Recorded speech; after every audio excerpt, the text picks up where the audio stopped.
जब NEET UG का paper difficult आता है हम सब पूरा हंगामा मचा देते हैं कि पेपर टफ था, ऐसा पेपर नहीं आना चाहिए था, पेपर लेंदी था, मीडिया भी इसमें शामिल हो जाती है, सब कुछ हो जाता है।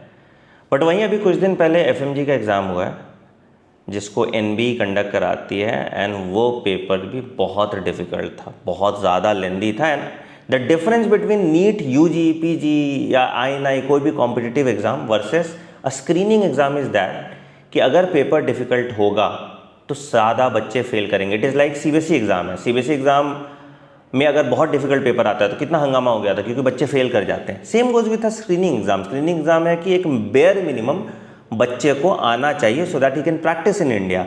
तो भैया आप उस पेपर को इतना डिफिकल्ट कैसे बना सकते हो? और डिफिकल्ट तो छोड़ो, आप उस पेपर को इस लेवल का बनाते हो कि पहली बार वीडियो बेस्ड क्वेश्चन आपने उसमें इंट्रोड्यूस किया, वो भी एक दो नहीं, 15 से 20 वीडियो बेस्ड क्वेश्चन आपने उसमें इंट्रोड्यूस किए।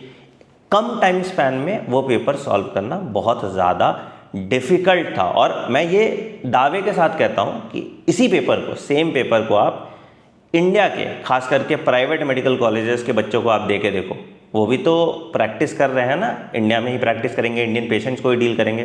तो आप ये पेपर उनको दे के देखो और ये बताओ कि क्या उनसे ये पेपर सॉल्व हो सकता है। मैं ये कहता हूँ कि उनकी पासिंग परसेंटेज ना एफएमजी की पासिंग परसेंटेज से कम होगी, because I interact with people on a daily basis. तो मुझे अच्छे से पता है कि क्या होता है क्या नहीं होता, क्यों उनको ये प्रिविलेज मिला हुआ है, क्यों नेक्स्ट एग्ज़ाम अभी तक इम्प्लीमेंट नहीं हुआ है, क्योंकि वहाँ भाई इनके पास पैसे हैं, ये इंडिया के प्राइवेट मेडिकल कॉलेज में पढ़ लेंगे। एफएमजीज बेचारे सोच रहे हैं कि अपने घर वालों का कुछ पैसा बचा लें, तो उनके लिए ये डिस्ट्रैक्शन हो जाता है। ठीक है, अभी बहुत कमेंट्स आएंगे यहाँ पे नीचे कि अरे सर आप एमबीबीएस अब्रॉड कराते हो इसलिए आपको स्ट्रेस हो गया। बट बेटा मैं पहले एक टीचर हूँ और मैं पढ़ाता हूँ बच्चों को, और जो गलत है हमेशा उसके साथ खड़ा होता हूँ। देखो कॉम्पिटिटिव एग्जाम आप कितना भी टफ बना सकते हो, कोई दिक्कत नहीं है, क्योंकि जितना टफ पेपर होगा उतना कट ऑफ कम होगा, तो आपको compete करना है अमंग योर पीयर्स, तो कोई दिक्कत नहीं होता।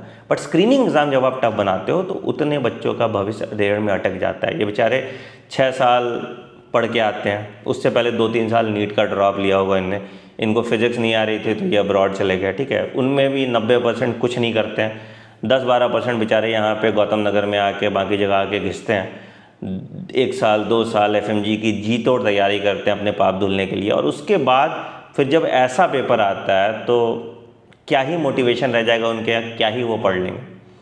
सो this is my request to NBA and NMC कि आप या तो पेपर का एक सेट पैटर्न बना लो, ठीक है, या आप डिफिकल्ट पेपर डाल भी रहो, चलो ठीक है, तो वही डिफिकल्ट पेपर की same difficulty level Indian medical graduates के लिए भी करो ना, सो दैट कि उनको कोई एक स्पेशल प्रिविलेज ना मिले। ठीक है, या फिर प्राइवेट कॉलेज के लिए तो कम से कम कर दो, चलो सरकारी वाले तो ठीक है पढ़े लिखे होंगे बच्चे, ठीक है, प्राइवेट कॉलेज के लिए भी ऐसा आप कर दो, तो that will create a transparency, है ना। अभी तो लग रहा है कि आप प्राइवेट मेडिकल कॉलेज को फेवर कर रहे हो।